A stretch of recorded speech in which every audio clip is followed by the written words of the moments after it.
안녕하세요. 저는 60대 초반에 아들을 둘 둔 주부입니다. 젊었을 때엔 저도 60대라고 하면 인생을 다 산 꼬부랑 할머니일 줄 알았는데요. 막상 60대를 지나고 보니 50대, 40대일 때 마음과 크게 다른 게 없더군요. 다만 제게 일어나는 모든 일에 있어서 조금 더 너그러워지고 초연해지는 여유가 생겼다는 점이 가장 큰 변화라고 할 수 있겠네요. 하지만 그런 저에게도 감당하기 어려운 고난이 찾아오는 바람에 힘든 시간을 보내야만 했습니다. 이번 유튜브 사연으로 그 이야기를 꺼내보고자 합니다. 부족한 글솜씨니 마음 편안히 들어주셨으면 해요. 저는 충청도 한 시골에서 남편과 함께 인삼밭 농사를 지어왔습니다. 20대까지만 해도 다른 도시에서 직장을 다니던 저였지만 사촌의 중매를 통해 지금 이곳 마을이 고향이던 남편을 만나 정착하게 되었죠. 뜻하는 대로 흘러가지 않는 게 인생이라고 하지만 어릴 적 제가 시골에서 농업을 하게 될 거라고는 생각 못했습니다. 그건 타고난 농사꾼들만 할 수 있는 일이라고 여겼으니까요. 그런데 뜻하지 않게 남편을 따라오게 되었고 어느새 저도 그럴듯한 농사꾼이 된 겁니다. 처음엔 안 해본 일이 없었던 것 같아요. 고추 농사나 가지 농사도 지어보고 복숭아를 키워서 과수원도 해보고요. 그 무엇 하나 쉬운 일이 없었습니다. 남편과 둘이 일궈내기엔 너무나 손이 많이 가는 일인데다가 여름만 되면 18시간씩 일해야 하는 그야말로 중노동이었으니까요. 해도 해도 끝이 없는 일에 손끝 하나하나가 갈라져 감각을 잃어가도 저는 아내이자 엄마로서 살아내야 하기에 하루하루 최선을 다하며 일했습니다. 남편은 저에게 항상 고맙다고 했지만 남편 또한 참으로 정직하고 성실한 사람이라 잠 한 번 편히 못 자고 몸이 부서질 듯 일해왔으니 저에게도 참 고마운 사람이죠. 그렇게 40년이 지나고 보니 어느새 빚을 갚고 새 집을 짓고 자식들 물려줄 재산 정도 모았네요. 그 모두가 알뜰히 써가며 구슬땀 흘려 모은 결과이기에 저에게는 지난 세월이 마치 훈장처럼 느껴집니다. 적어도 남부럽지 않게 해줄 수 있는 부모가 되었다는 생각에 뿌듯하기도 했고요. 그래서인지 제 삶의 마지막 숙제가 있다면 두 아들이 각자의 자리에서 성공해서 잘 먹고 잘 사는 모습을 보는 게 아닐까 싶어요. 자식 가진 부모라면 다 똑같겠지만 저에게도 두 아들은 제 목숨과도 같은 존재니까요. 이 아이들을 보며 살았고 살고 있고 살아가려고 하거든요. 가난한 시골에서 태어나 그 흔한 장난감 한 번 사준 적 없지만 말썽 한 번 피지 않고 자란 애들이에요. 제가 못 배운 터라 제대로 된 교육도 못했지만 타고난 성향이 그런 건지 참으로 순하게 커주었습니다. 그게 저의 자랑거리이기도 했고요. 둘은 5살 터울이었는데요. 첫째는 살가우면서도 말을 잘 듣는 순종적인 아이였어요. 둘째는 말수는 적어도 우직하고 믿을 수 있는 든든함이 있었고요. 이렇듯 너무나 소중한 남편과 아이들이 있었기에 금전적으로는 부족해도 언제나 화목한 가정을 유지할 수 있지 않았나 싶네요. 그 후 평생 꼬마아이처럼 엄마를 찾을 것 같던 두 아들은 어느새 학교를 가고 성인이 되고 결혼을 해 가정을 이뤄냈습니다. 그간의 시간들이 어떻게 흘러간지는 모르겠어요. 시간은 나보다 아들들에게 더 빨리 적용되는 게 아닌가 싶었죠. 어느새 그 둘이 각각 한 가정의 가장이 되어 있었으니까요. 첫째는 비교적 빨리 회사에 취직해 다른 부서에서 디자이너로 일하던 며느리와 만나 1년 반 전에 결혼해서 서울에 살고 있습니다. 시험을 보고 경찰이 된 둘째도 예비 며느리와 이제 곧 결혼을 앞두고 있었네요. 둘째는 근처 시내에서 일하고 있었으니 더 자주 보는 사이이기도 했고요. 첫째가 30살이 되던 해 처음으로 결혼하고 싶다며 여자친구를 집으로 데려온 날이었습니다. 그날따라 저는 유독 긴장을 많이 했었습니다. 혹여나 시골에 대한 안 좋은 시선으로 인해 우리 집에 들어오길 꺼려하면 어떡할까. 우리가 세련되지 않은 사람들이라 아들과 결혼하길 싫어하면 어쩌지. 여러 가지 생각이 들더군요. 하지만 그런 걱정은 기우였던 듯이 그 아이는 특유의 명랑함으로 우리를 친절히 대해주었죠. 이런 마을은 처음 와봤지만 도시와 다르게 자연의 따뜻하고 온화한 분위기가 마음에 든다면서요. 나중에 나이 들면 이런 시골 마을에서 사는 것도 너무 좋겠어요. 원래 그런 로망 하나쯤 가지고 있잖아요. 어머님, 아버님 댁 옆에 살아도 좋을 것 같고요. 그치, 지훈 씨? 적당히 강단도 있고 고집도 있어 보이는 게 첫째와 잘 어울리는 아내감이라고 생각했죠. 첫째는 다 좋지만 약간은 무른감이 있어서 줏대를 잡아줄 사람이 필요한 것 같았거든요. 그 만남 이후로 첫째 아들의 결혼은 일사천리로 진행되었습니다. 그동안 모아둔 돈으로 집을 마련해 주려고 했지만 첫째가 거절하더라고요. 자신이 모아둔 돈도 있고 첫 집은 대출을 받아서 전세로 가려고 했다면서요. 엄마, 괜찮아. 요즘 다 대출받아 사는데요, 뭐. 안 도와주셔도 돼요. 아니다. 엄마 아빠의 성이야. 젊은 너희들이 돈 모으는 거 쉽지 않을 텐데 벌써부터 빚내면 안 되지 않니? 고마워요, 어머님. 이 은혜 잊지 않을게요. 역시 우리 어머님 배포가 크셔. 그래도 자식이 결혼하는데 부모가 되어서 손 놓고 있을 순 없으니 반 정도는 보태주었습니다. 첫째는 너무나 미안해하면서도 고마워하며 꼭 갚겠다고 했지만 어차피 자식들에게 나누기 위해 모아온 돈이라 전혀 아깝지 않았습니다. 또 며느리의 살가운 모습에 기분도 좋더군요. 오히려 그때 전 제 계산보다 한참 적은 금액을 지원해준 터라 나이가 더 들고 나면 가게라도 차릴 목돈을 물려주기로 염두에 두었죠. 둘째는 사실 결혼을 안 할 줄 알았어요. 워낙 애가 숫기가 없어서 연애와는 담을 쌓았거든요. 그런데 중학교 동창을 다시 만나더니 이렇게 식을 올리게 된 거죠.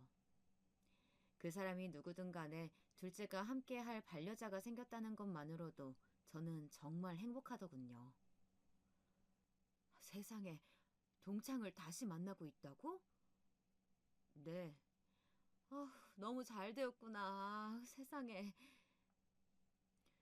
둘이 연애를 한다는 이야기만 들었을 때도 참 기뻤어요. 그저 너무 기분이 좋았습니다. 결혼이 삶의 종착역은 아니지만 그래도 내 자식들만은 일생을 외롭지 않도록 결혼하는 걸 봐야 마음이 편할 것 같았거든요. 어찌됐건 여기까지가 제가 걸어온 길고도 짧은 길입니다. 고단한 삶이었지만 순탄하다면 순탄한 일상이기도 했죠. 하지만 문제는 예상치 못한 시기에 갑자기 저를 덮쳐왔습니다. 첫째가 결혼한 뒤 1년 반이 지나고 둘째가 결혼을 반년 정도 앞둔 때였습니다. 그러니까 둘째 며느리가 될 애가 한번 인사를 오고 가족 간의 단합을 다져가고 있을 때였죠. 처음 둘째 며느리가 될 애가 저희 집에 인사를 왔는데 글쎄 첫째 며느라기가 조금 시기 질투를 하는 것 같더라고요. 아님 군기라도 잡을 모양인 건지 둘째 아이를 내내 못마땅하게 보는 것 같았어요. 어머님, 안녕하세요. 둘째 며느리가 수줍게 인사를 건네고 들어올 때부터 성격이 내성적인 아이라는 건 짐작하고 있었는데 사실 시부모를 처음 뵙는 자리이면 누구나 더 어렵고 불편할 수 있잖아요. 근데 첫째 아이가 어머, 우리 동서될 사람은 집안일 안 해봤나 봐. 과일을 못 깎어? 아니 근데 왜 이렇게 사람 말이 느려? 내가 아까 물은 질문을 지금 하네. 괜찮아. 뭐 그럴 수도 있지. 오히려 기다리는 재미가 있네. 아, 그만해 여보. 그럴 수도 있지. 사람 무안하게 시리. 아니, 그냥 나는 장난으로 하는 말이었지. 기분 나빠하지 마세요. 그래, 좋은 자리에 좋은 말만 오가야 하지 않겠니? 그래, 아가씨는 어디서 일을 한다고요? 장난이라고 하는 말 속엔 뭔가 그냥 지나칠 수 없는 의미심장한 의미가 담겨 있는 것 같았어요. 좋은 분위기가 첫째 며느라가로 인해 어그러지는 것 같자 급히 남편이 수습을 했지만 차마 이때의 찝찝함은 지울 수가 없겠더군요. 뒤에 저에게 일어났던 일을 생각하면 더더욱이요. 첫째 며느라간 명랑하고 강단도 있어 보이지만 그만큼 자기 주장도 강하고 어딘지 날카롭고 뾰족한 구석이 있었어요. 안 좋은 의미로요. 그게 뭔진 그땐 잘 몰랐지만요. 아무쪼록 저 때 이후로 두어 번 정도 같이 자리를 했는데 어쩐지 둘째도 둘째 며느리도 첫째 며느리를 불편해 하더군요. 저한테 대놓고 험담을 한다거나 하진 않았지만 그냥 묘하게 느껴지는 분위기가 그랬습니다. 어머, 여기 음식 맛이 조금 그러네. 어머니 입맛에 맞으세요? 전 여기 꽤 비싼 곳이라고 해서 온 건데, 여기 누가 예약한 거예요? 아, 예비동서가 예약한 건가? 후기 이런 거 잘 살펴보고 예약하지 그랬어. 요즘 인터넷 보면 후기들 많이 써져 있는데. 아, 네, 죄송해요. 예, 괜찮다, 나는. 그만해라. 네, 어머님. 전 어머님 입맛에 안 맞으실까 봐요. 그래서 그런 거죠. 어렵게 자리를 만들어 식사를 하려고 해도 꼭 마지막엔 분위기가 이상하게 이어지더라고요. 그런데 첫째 며느라간 저에게만큼은 살갑고 이쁘게 말만 하려고 했기 때문에 그걸 지적하기가 어려웠습니다. 차라리 저한테 했다면 무슨 말을 얹었겠지만 어쨌든 먼저 집에 들어온 첫째 아이의 마음을 상하게 하고 싶진 않았고 괜한 형님 동서 갈등을 만들고 싶지도 않았습니다. 그래서 넘어가게 되었죠. 지금은 이때 그냥 넘긴 것을 참 후회합니다. 그러다 일이 하나 생기게 되었습니다. 별로 좋은 이야기는 아니지만 상황을 위해 먼저 설명하자면 남편이 나무를 하다가 낮은 절벽으로 떨어진 바람에 다리가 부러진 거예요. 그 뒤로 거동이 불편해졌습니다. 가뜩이나 나이를 먹을수록 농사일이 버거워져서 줄이려던 참이니 남편도 휴식을 취할 겸 여름부터 겨울까지 반년 정도만 아예 쉬기로 했습니다. 몇 년 동안은 계속 살펴야 하는 인삼밭을 제외하고서요. 막상 쉬려고 하니 또 좀이 쑤셔서 싫더군요. 매일 아침 등산을 가고 강아지를 데리고 산책을 다니는 등 틈틈이 많이 움직이면서 운동을 하려고 했습니다. 사람 몸은 너무나 잠깐 사이에도 굳어버리니 최대한 건강을 유지하려고 하면서요. 쉬면서 그동안 못 갔던 교회도 가고 책도 읽고 동네 이웃들과 어울려 지냈네요. 그런데 삶의 여유가 생기니 우리 엄마가 보고 싶더라고요. 엄마는 요양원에서 지내고 계셨습니다. 저희 집은 오남매였지만 엄마가 치매를 앓게 된 탓에 돌봐줄 만한 사람이 없었거든요. 저라도 나서서 모실까 했지만 전 일을 시작하면 왼종일 밖에 있어야 하고 그럴 바엔 차라리 형님들이 모여있는 서울에 계시는 게 좋지 않을까 싶었습니다. 돌아가면서 엄마를 찾아뵈면 될 테니까요. 다만 제가 살고 있는 곳이 요양원으로부터 너무 멀어서 자주 찾아뵙진 못했습니다. 그게 항상 마음의 짐으로 남아 있었네요. 항상 1년에 한 번 겨울에만 찾아뵈었는데 이렇게 쉬게 된 참에 한 달에 한 번씩은 찾아뵙기로 한 거예요. 남편이 함께 갈 수 없으니 그때부터 혼자 기차를 타고 서울을 오가며 엄마를 만나고 왔습니다. 그리운 엄마는 자주 못 만나는 사이 많이 수척해져 있었고 이전보다 더 어린 아이가 되어 있었습니다. 엄마, 나왔어요. 그래. 왔니? 아이고. 제 얼굴도 잘 못 알아봤지만 다행히 이따금씩 정신이 들어 제 이름을 몇 번이나 부르곤 하셨네요. 희미한 목소리지만 그 한 글자 한 글자가 얼마나 감격스러웠던지.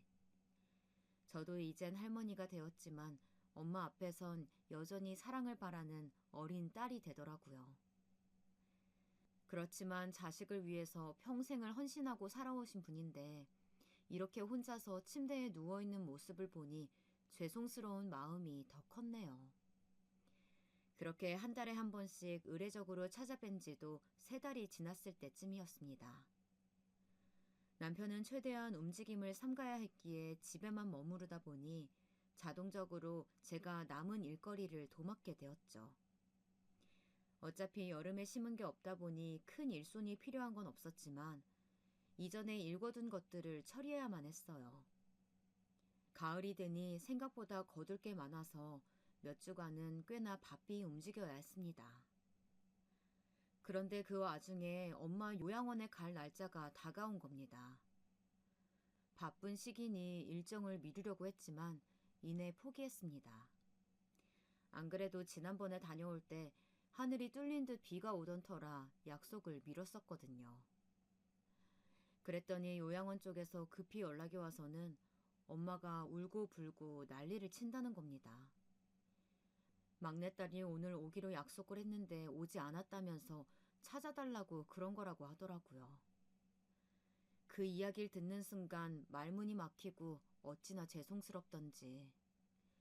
전화를 끊고서 허겁지겁 둘째에게 데려다 달라고 부탁해 곧바로 서울로 향했습니다.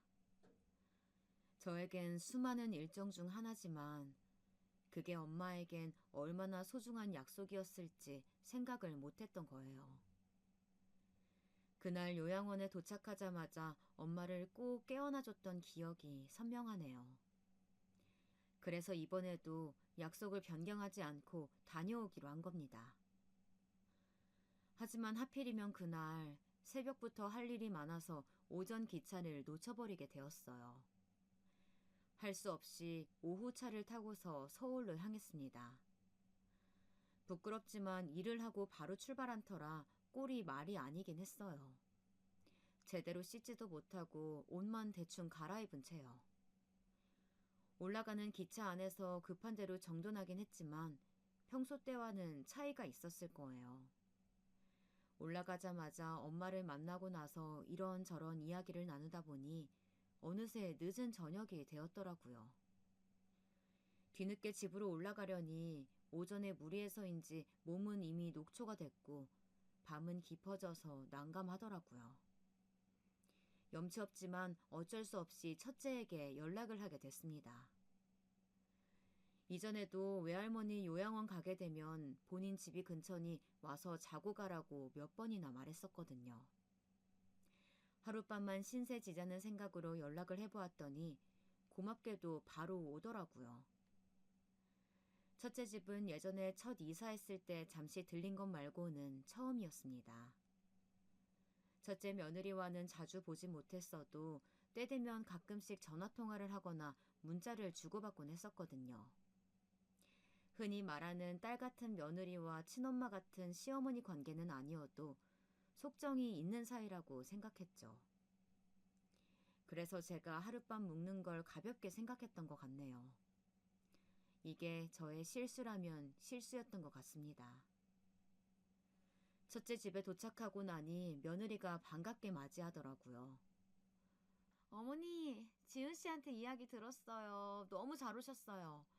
근데 집을 깔끔하게 못 치워서 죄송해요. 어머니 집이라고 생각하고 푹 쉬다 가세요. 아휴, 고마워라. 이렇게 갑자기 오게 돼서 다은이 너한테 너무 미안하네. 신세지고 싶지 않았는데. 아유, 그런 말씀을요. 오히려 잘 됐어요.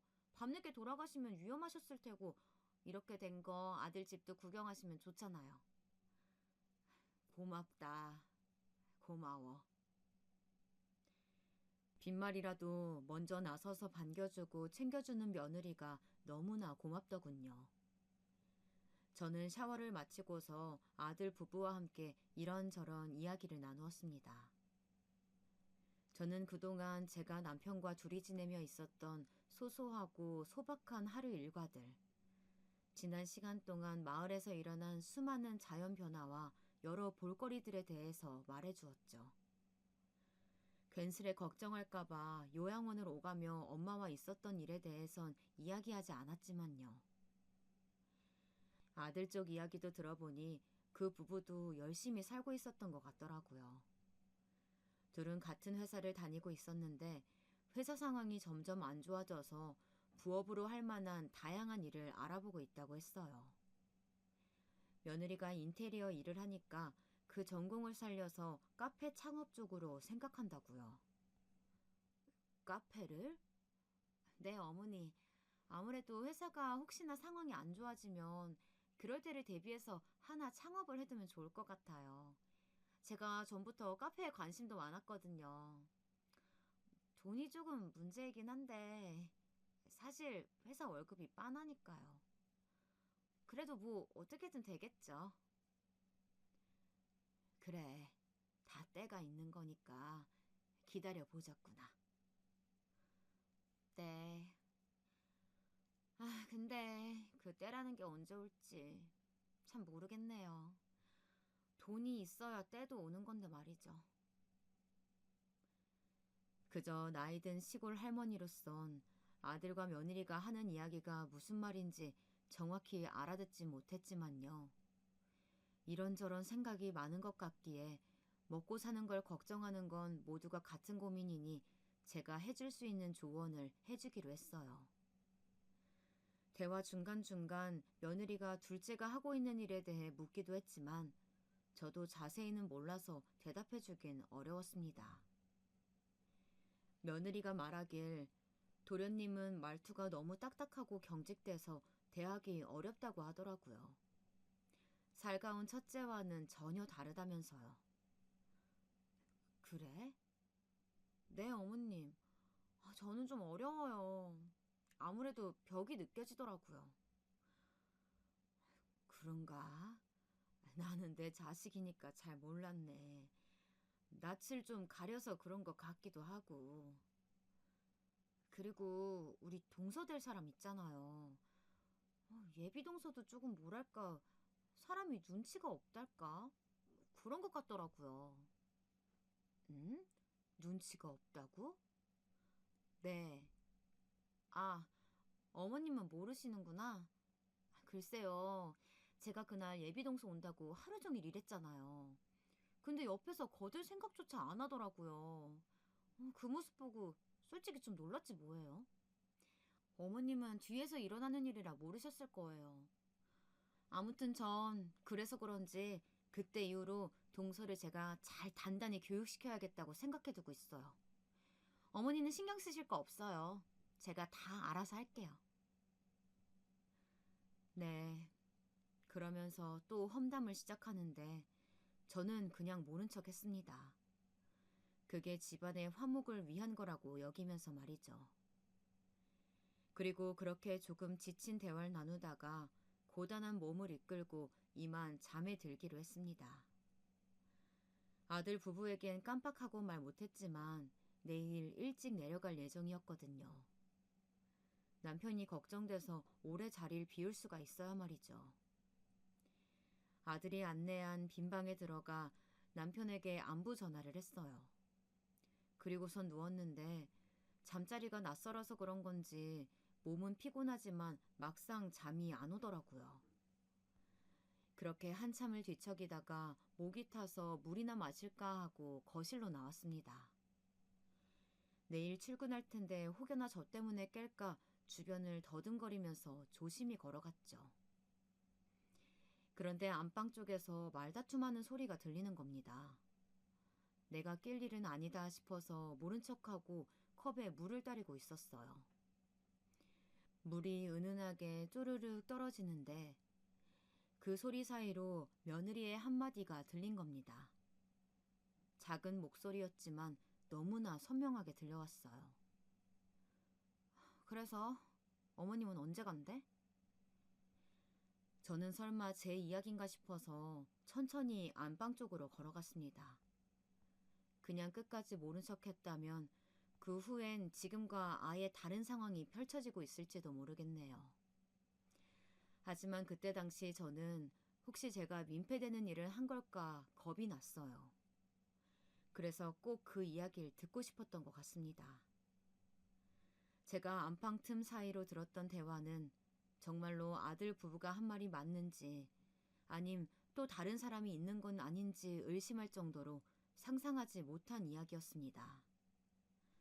차마 다시 떠올리는 것조차 두려운 일이지만 두 사람의 대화는 분명 이런 내용이었습니다.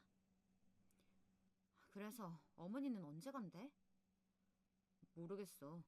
아마도 오래 계시진 않을 거야. 지금 시골에 일도 많으니까. 아니, 그래서 그게 정확히 언제냐고. 지금도 어머니한테서 호레비 냄새나 죽겠어. 그 스테지 같은 호레비 냄새 말이야. 마주보고 있는데 내 머리가 다 아플 지경이라고. 나 냄새 예민한 거 몰라? 도대체 나더러 언제까지 버티라는 거야? 미안해. 네가 그렇게 민감하게 생각할 줄 몰랐어. 오늘은 아마도 일하고 오셔서 그런 걸 거야. 내일 하루만 더 참으면 되는데 괜찮을까? 엄마는 분명 내일 오전쯤 나가실 거야. 당신이 그랬지. 어머니 요양원으로 병문안 다니신다며. 알고 보면 본인이 다녀야 하는 거 아니야? 저렇게 굼뜨고 냄새나는 노인네는 그냥 요양원에 있는 게 도와주는 거라고. 귀찮게 비위 맞추는 것도 한두 번이지. 알겠어. 미안해. 내가 내일 엄마 가고 나면 우리끼리 외식하자. 너 좋아하는 파스타 먹으러 가자. 내가 레스토랑 예약해둘게. 자기 때문에 참는 거야. 한 번, 이번이 마지막이야. 다투는 소리가 잦아들었지만 저는 그 자리에서 한 발자국도 움직일 수 없었어요. 그 순간만큼은 차라리 꿈이길 바랬습니다. 잘못 들은 거길 바랬어요. 그토록 믿고 의지했던 첫째 아들 부부에게 배신당하고 모욕을 받은 게 너무 수치스러워서요. 나를 저렇게 쓸모없는 노인네로 생각하면서 앞에선 존경하는 어른인 척, 사랑하는 가족인 척 굴었다는 게 정말이지 너무나 끔찍했습니다. 저는 숨죽인 채 다시 방으로 돌아갔습니다. 그 긴 밤 내내 소리가 새어나가지 않게 웅크리고서 눈물을 흘릴 수밖에 없었어요. 그동안 아들만을 바라보며 그 힘든 순간들을 견디고 버텨온 내 신세가 딱하고 안타까워서 울음이 멈춰지질 않더라고요. 내가 훈장으로 여겼던 것들이 다 허사였다는 것을 알게 되니 모든 게 무의미해지는 것 같았죠.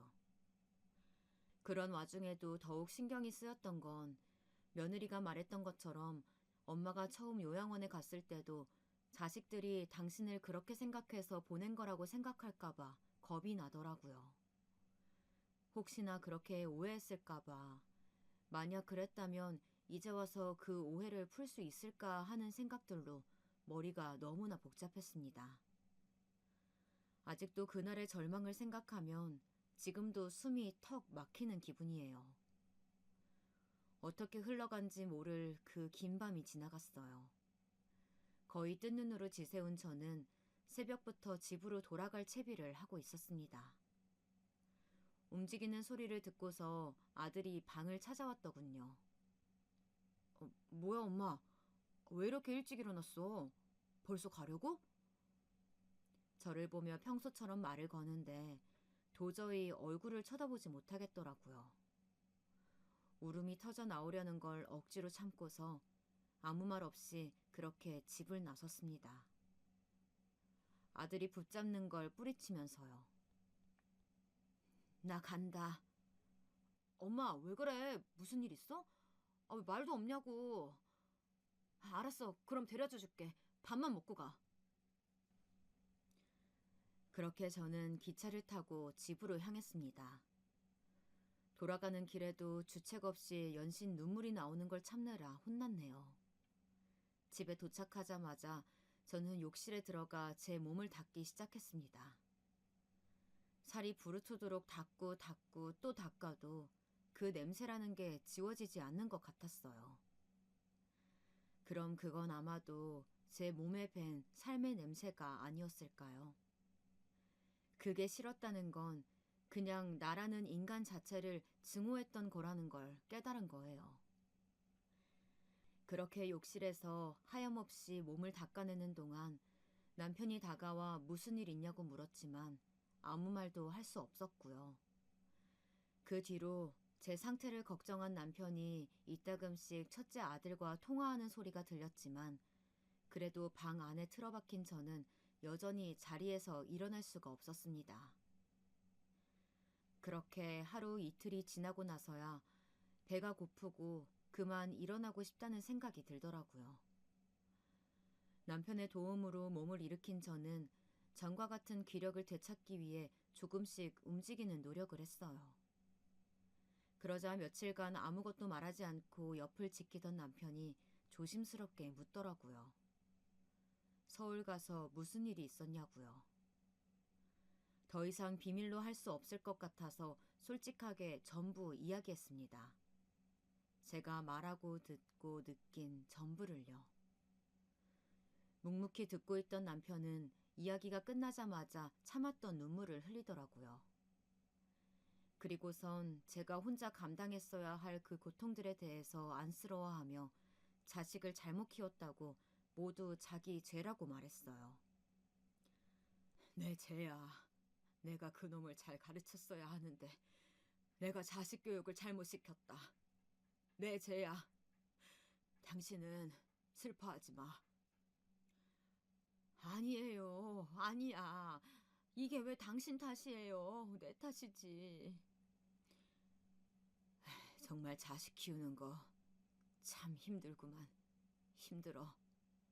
죄라는 말이 너무나 마음이 아파서 저는 남편을 안았고 우리 부부는 서로를 부둥켜 안고서 소리 죽여 울었습니다. 우리는 그저 한평생 우리 자리에서 최선을 다해 일해온 것뿐인데 대체 무슨 죄를 지었기에 이런 고통을 받아야 하는 걸까요? 억울하고 분해서 참을 수가 없었어요. 그 뒤로 저와 남편은 깊은 우울감을 느낀 탓에 집 안에서만 머무르며 조용히 생활했습니다. 저희 집에서 가까이 살던 둘째가 이런 변화를 자각하고서 때마다 찾아오기 시작했죠.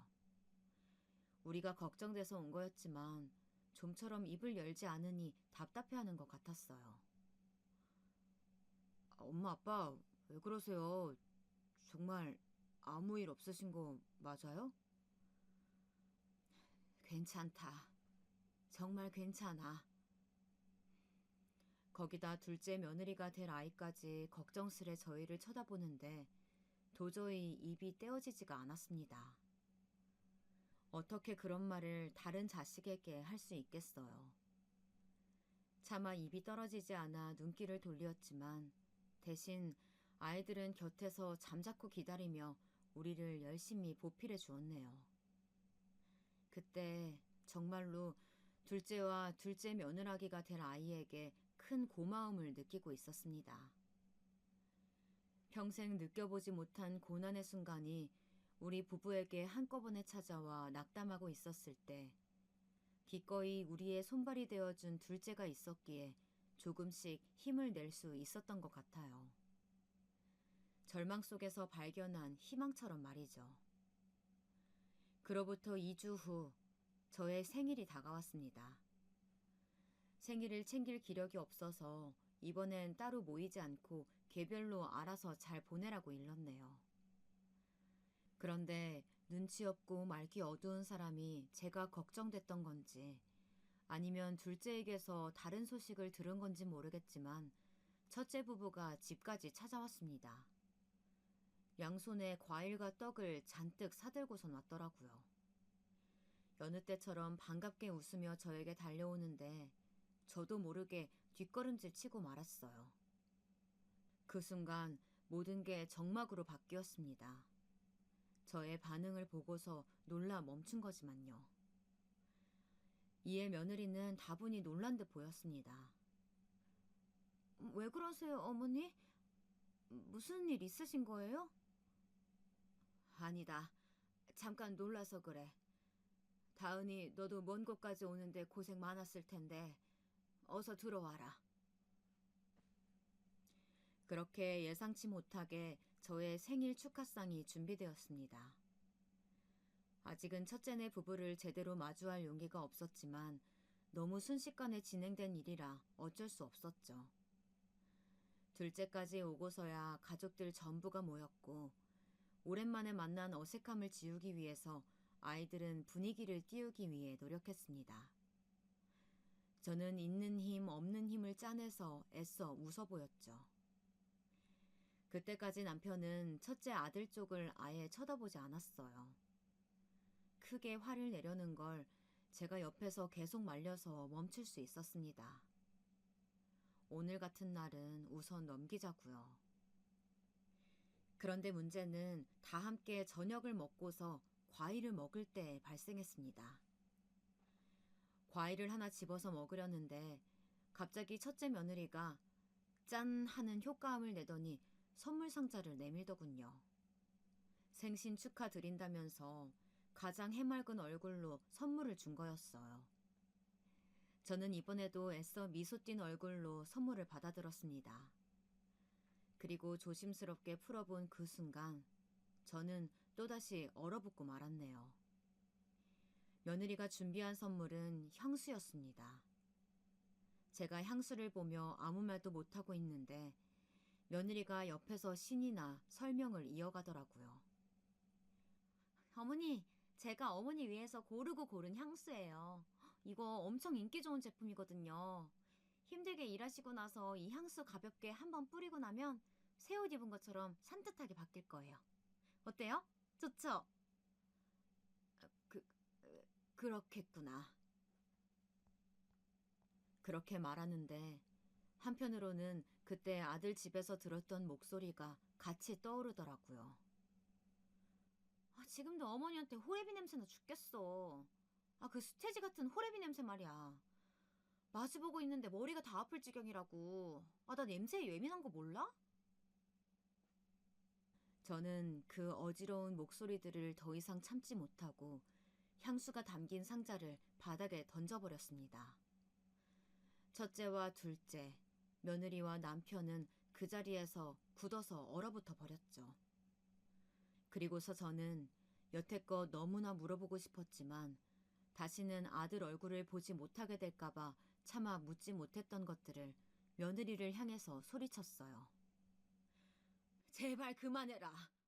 다은이, 너 내가 호레비 냄새 나서 향수 준 거니? 네 눈에 나는 구역질 나는 병균 덩어리니까 이렇게라도 악취 지우고 싶어서 선물해 주는 거야? 너무 고맙다. 네 마음이 잘 느껴져. 겉으로는 웃으면서 헤헤거리면서 네 까만 그 속내가 안 보이니까 모든 게 만만하지?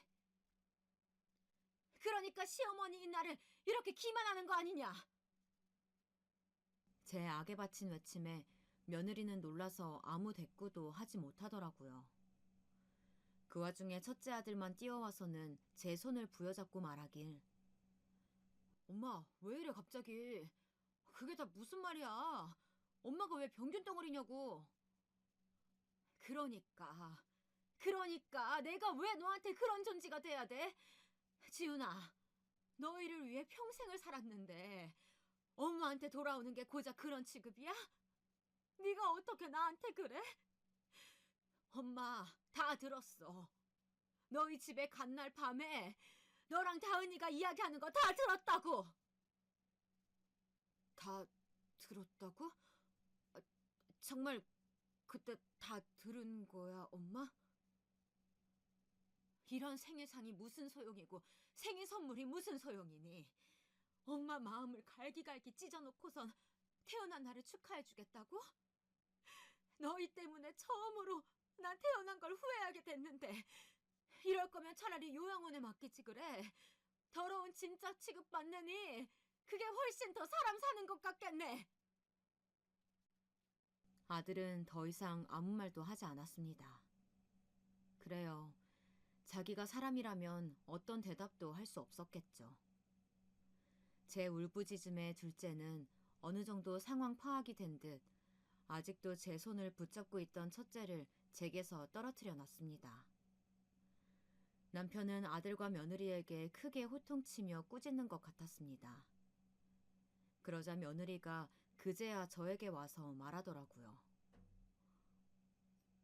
죄송해요, 어머니. 들으라고 한 이야기는 아닌데 들으셨다니 우선 사과는 드릴게요. 그런데 솔직히 어머니도 너무한 거 아니에요? 그날도 저희 상황 어려운 거 말했는데 끝까지 도와주겠다는 말씀 한 번 없으셨잖아요. 하다못해 뭐 가게 여는데 필요한 거 없냐고 묻지도 않고 열심히 하면 때가 온다니 일단 영양가 없는 말만 하셨잖아요. 저도 알아요. 지금 어머니 우리 경제적으로 도와주고도 남을 만큼 모아두신 거요.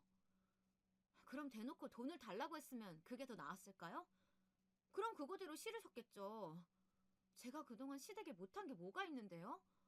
저 원래 그런 성격 아니에요. 살갑고 밝고 엉겨붙는 그런 성격 아니라고요. 그렇게 노력했는데 어머니는 우리 위해서 해주신 게 대체 뭐가 있냐고요. 이 광경을 바로 옆에서 지켜보던 첫째는 저와 며느리 사이에 서서 싸움을 말리지도 멈추지도 못한 채 안절부절 못하고 있었어요. 그 모습을 보며 아, 저래서 그동안 붙잡혀 살았구나 싶더라고요. 그게 너무나 한심해서 도저히 아들을 쳐다볼 수 없었네요. 결국 돈 때문에 나한테 애쓴 거라는 거지? 그 몇 푼 얻고 싶어서 네 자신도 속이고 여태 거짓으로 우리 가족 대했다는 거 맞지? 그 몇 푼? 그 몇 푼이 저희에겐 목숨줄이에요. 어머니가 시골에만 계셔서 세상 물정 잘 모르시나 본데 사람은 누구나 목적이 있으니까 행동하고 태도를 취하는 거예요. 그러니까 그냥 처음부터 너그럽게 도와주셨으면 이런 사단 안 났을 텐데요. 돈을 쥐고서 줄 듯 말 듯 행동하니까 그러죠. 정말 구질구질하게. 근데 그 말이 끝나자마자 남편이 일어서더니 아들의 뺨을 아주 세게 연달아 3번을 때렸습니다. 그 소리에 놀라서 우리 사이에도 일순간 또다시 적막이 찾아왔죠. 저 또한 놀라 입을 벌리고 말았습니다. 아버님, 지금 뭐 하시는 거예요? 이 사람 뺨 때리신 거예요? 네가 맞지 않았다고 해서 서운해할 필요 없다. 너는 남의 집 딸이니까 우리 집 자식을 때린 거지. 이유는 3가지다. 지 애미가 며느리랍시고 들어온 애한테 욕을 듣고 있는데 멍청하게 서서 말리지도 못했으니 때린 거고, 엄마 피눈물을 흘리게 했으니 때린 거고, 이제 앞으로 이딴 나약하고 우유부단한 자식을 봐줄 일이 없을 테니 마지막으로 때린 거다. 이제 정말로 끝이니까 이만 나가라. 아버지, 아빠, 죄송해요. 잘못했어요. 나가라고. 내 말 안 들리니? 남편의 말에 아들은 울음을 터뜨리면서 그제야 잘못했다고 말하더라고요. 그러자 며느리가 일어서서 아들을 억지로 일으켜 세워서 나가버렸습니다. 아들은 멍청하게도 또다시 질질 끌려가고요. 아무래도 거부할 수 없는 무언가가 있는 것처럼 아들은 며느리를 따랐습니다. 둘 사이에 어떤 이야기가 오가고 어떤 위로와 명령을 주고받았는지는 모릅니다. 다만 2사람은 그렇게 건너올 수 없는 강을 떠났고 가족으로서 끝을 맞이한 겁니다. 물론 피가 섞인 아들과 그렇게 말처럼 쉽게 절연을 할 순 없겠지만 이번 일로 인해서 저는 마음의 문을 닫아버리고 말았거든요. 늘 순종적이고 순진했던 첫째는 이제 정말로 아내를 선택을 한 거겠죠. 그동안 무슨 일이 있었던 거예요? 힘드시겠지만 저한테도 말씀해 주세요. 엄마, 아빠. 그게 말이다. 둘째가 그제서야 무슨 일이 있었는지 진위를 물었어요. 저는 첫째 집에서 겪었던 일을 전부 말해주었고 그동안 남편과 어떤 마음으로 지내왔는지 말해주었습니다. 그러자 둘째는 아무 이야기 없이 저를 꼭 안아주었습니다. 고생했다, 미안하다, 이런 말 하나 없이요. 그런데 어쩐지 그게 더 위안이 되는 기분이었습니다. 말로 상처받은 마음에 따뜻한 포옹으로 위로를 건네는 느낌이어서요. 첫째와 며느리가 바라던 게 결국 저와 남편이 모아온 돈이었다는 걸 깨달은 저는 허탈함을 감출 수 없었습니다. 제가 첫째에게 결혼 자금을 보내면서 했던 말이 있었어요. 지금 이렇게 보태주긴 하지만 네가 원하면 이것보다 더 내어줄 수도 있어. 엄마 아빠는 언제나 너를 응원하고 너의 편으로 존재할 테니까 도움이 필요하면 말해라. 그런데 아들은 이 말을 며느리에게 고지고대로 전했을 테고 둘은 그렇게 우리 재산이 탐이나 제 성격에도 맞지 않는 다정한 척을 해온 거겠죠. 자식들을 위해서 모아온 돈인데 오히려 그 돈 때문에 자식을 버리게 되는 날이 올 줄은 꿈에도 몰랐던 일이네요. 저는 더 이상 또 다른 분쟁이 일어나지 않도록 어서 재산을 처분해야겠다는 생각만 들었습니다. 그래서 저와 남편이 앞으로 노후 자금으로 쓸 돈만 남겨두고 나머지 돈을 한 통장 안에 모아두기로 했죠. 하나 둘씩 땅을 처리하다 보니 돈을 벌어야겠다는 일념하에 참 많은 곳에 손을 댔다는 걸 깨달았습니다. 이 밭들도 내 일터이자 집 같은 곳들이었으니 막상 팔면서 섭섭함을 느끼기도 했고요. 그렇게 모아보니 통장 안에는 어느새 3억가량의 돈이 모였습니다. 우리 부부가 앞으로 먹고 살 돈을 제외했으니 제 기준으로서 이 정도면 꽤나 많이 모아뒀다고 생각되더라고요. 그 모아둔 돈에서 조금 떼서 엄마 요양원 병원 침실도 바꿔드렸어요. 집으로 데려올 수는 없지만 그렇게라도 조금 더 편히 모시고 싶은 마음이었습니다. 남은 빚은 앞으로 살면서 더 자주 찾아뵙는 걸로 갚아 나가야겠죠. 제가 엄마를 버렸다고 생각 들지 않게 사랑하는 마음을 담아서 가려고 합니다. 그리고 나서 얼마 후 남편이 첫째 부부와 둘째 예비 며느리를 집으로 불렀습니다.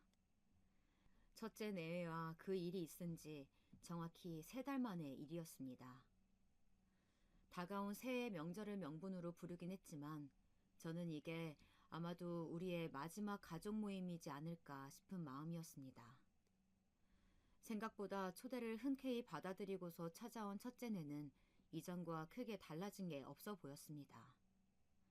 다만 아들의 얼굴에 걱정과 심려가 가득한지 낯빛이 어두워 보였지만 본인이 초래한 일이니 감당해내라는 마음에 모른 척했네요. 그와 다르게 첫째 며느리는 낯짝이 두꺼운 건지 뭔지 그 익숙한 웃는 얼굴로 인사를 건네더라고요.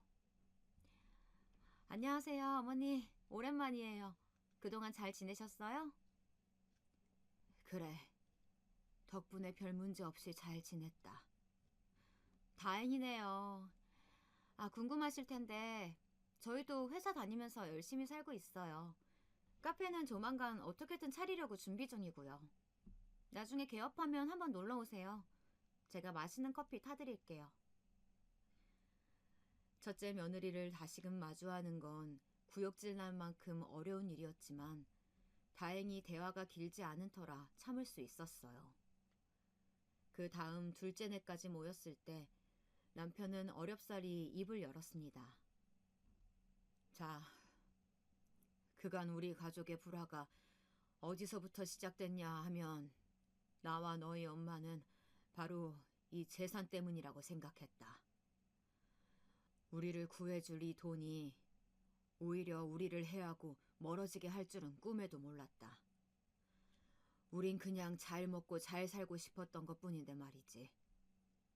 그래서 너희 엄마와 상의한 끝에 마지막 결정을 하기로 했다.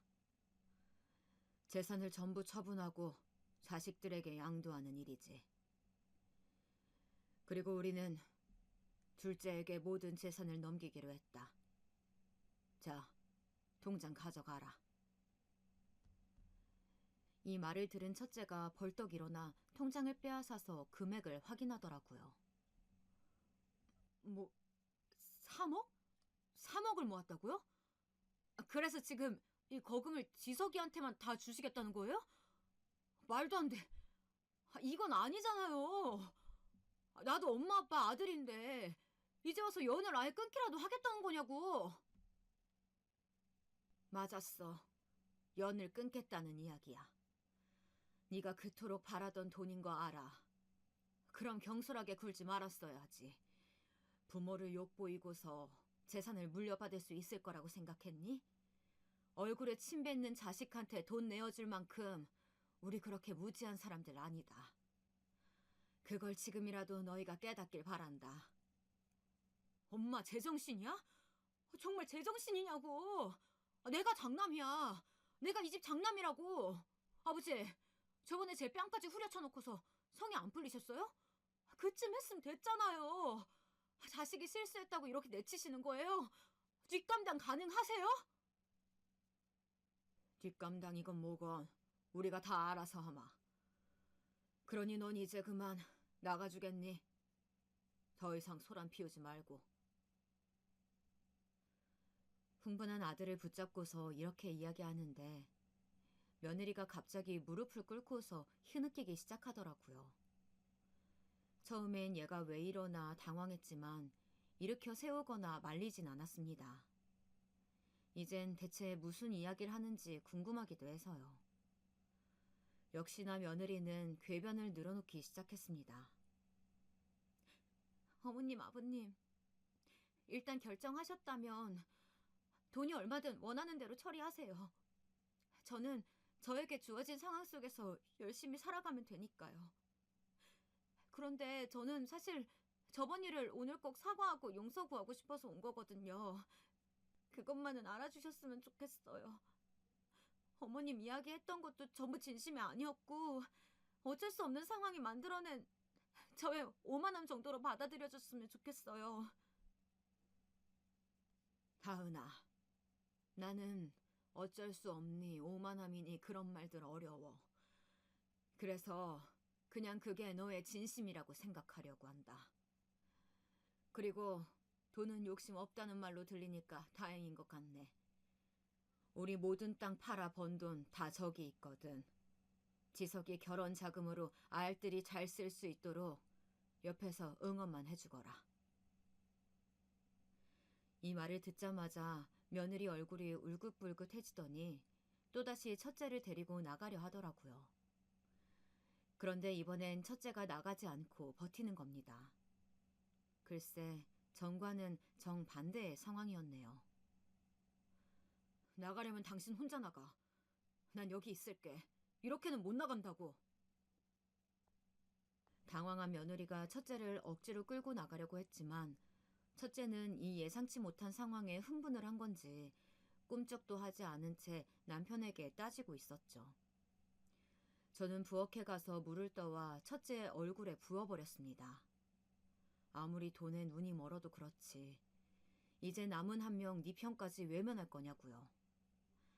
첫째는 그제야 정신을 차렸는지 아무 말 없이 젖은 얼굴만 닦다가 이내 빠져나갔습니다.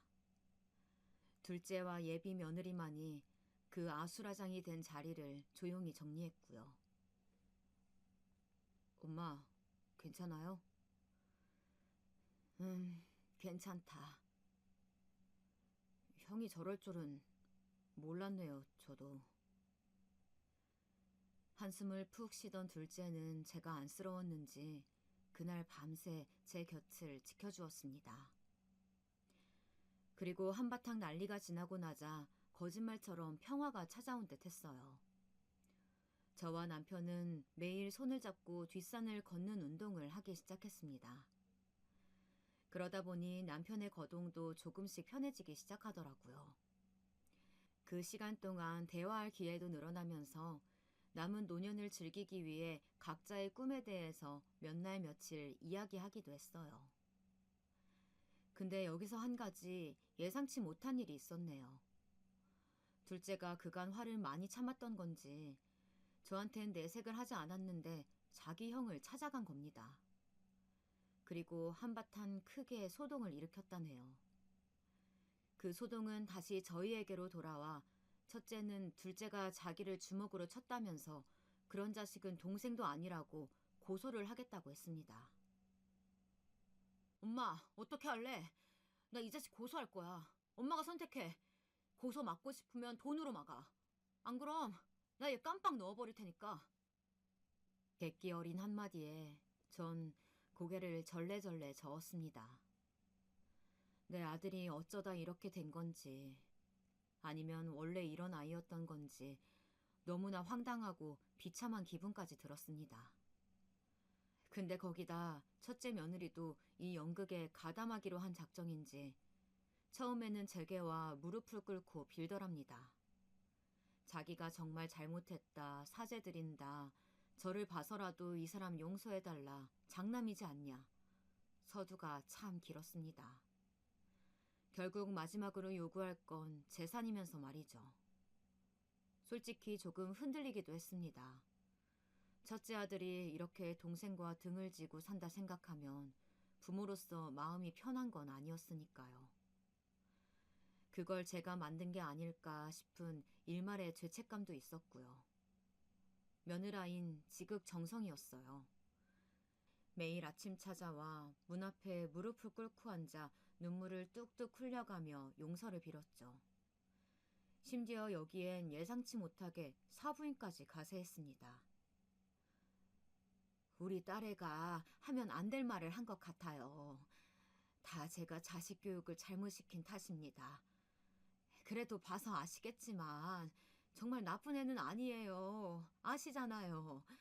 한번 품어주시면 절대 배신할 아이 아닙니다. 사부인까지 이렇게 나오니 솔직히 당황스럽기도 하고 어째야 할지 모르겠더라고요. 며느린 밉지만 사부인에게 무슨 죄가 있겠어요. 하지만 이를 말려준 건 남편이었어요. 사부인에게 여기서 이러지 마시라며 강하게 나오더라고요.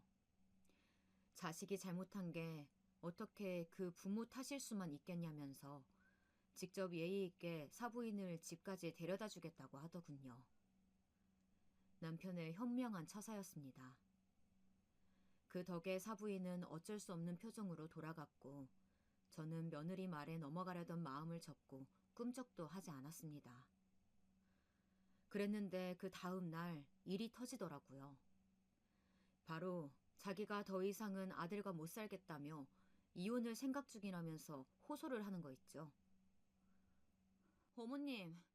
어머님 아들 정말 요즘 단단히 미쳤어요.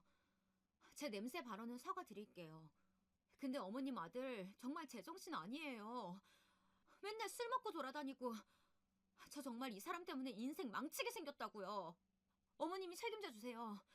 이 사람 정신 차리게 해주시던지 아님 저 이혼해요. 요란하게 차려입고 나타나선 저한테 이혼하겠다 선전포고를 하는데 아들이나 며느리나 둘의 속셈이 너무 빤해 보이네요. 어떻게 할까 순간 고민을 하다가 그냥 경찰을 부르고 처리하게 했습니다. 엄마, 정말 경찰을 부르면 어떡해요? 왜? 못 부를 거 있니? 너 고소 그런 거 좋아하잖니. 어디 한번 해봐. 자신 있으면 해보렴. 엄마. 어머님, 저는 그게 아니고.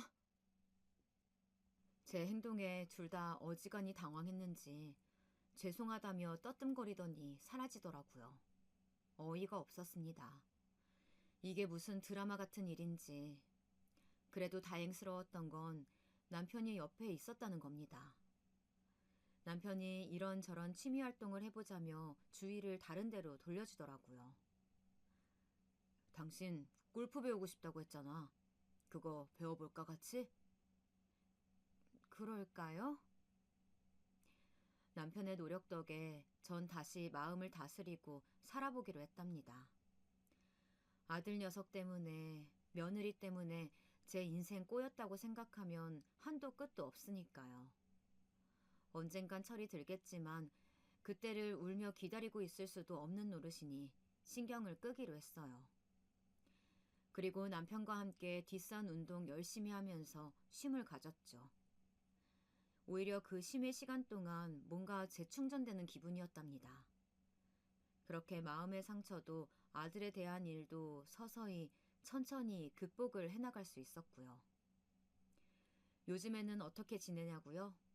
최근에는 함께 집에서 골프를 배우기로 했어요. 과연 그게 될런지는 모르겠지만요. 우리 둘째는 무사히 결혼을 했습니다. 너무 멋진 신랑과 너무나 아름다운 신부였죠. 누구보다 기쁜 마음으로 축하를 해주었는데 두 사람은 왠지 저와 남편처럼 평생 서로를 아껴주며 살 것이란 예감이 들어요. 이번 예감은 저번과 다르게 분명합니다. 그런데 혼자서 모든 재산을 물려받아서 그런지 둘째가 자꾸 남편과 저를 모시고 살겠다고 하더라고요. 아니다, 괜찮아. 우린 그냥 지금 이대로가 편해. 원래 젊은 사람들은 젊은 사람들끼리 사는 거야. 고맙지만 저희는 한사코 거절했습니다. 괜히 한 지붕 아래 둘째네 눈치를 사서 볼 거 있나요? 나이가 들었다 해도 꼭 자식에게 기대어 살라는 법은 없으니까요. 한 차례 위기를 겪고 난 우리 부부는 이제야말로 일상의 행복을 온전히 받아들일 준비가 되어 있다고 생각해요. 그리고 첫째는 이혼을 했다고 들었습니다. 카페를 창업하는데 자금이 부족하니 의견 충돌이 일어나고 결국 크게 싸운 후에 이혼을 했다고요. 우리와 그런 일이 있고 나서부터 싸움이 잦았다고 하니 둘의 의견도 100% 맞는 건 아니더라고요. 그 두 사람이 헤어지고 나면 첫째 혼자서 단 한 번은 우리를 찾아오지 않을까 싶었는데 아직까진 오지 않았네요. 하지만 멀지 않은 시간 내 오게 될 거라고 믿습니다.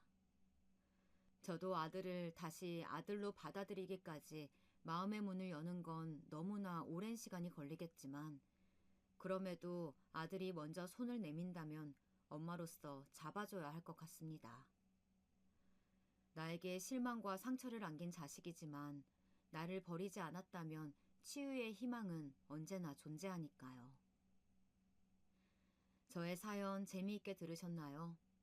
이 짧은 시간 동안 정신을 못 차릴 만큼 정말 많은 일들이 있었는데요.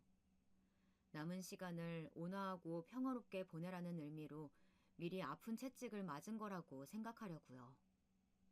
앞으로는 아내나 엄마로서보다는 온전한 저의 삶을 살기 위해 또 다시 남은 날들을 열심히 살아내고 싶어요.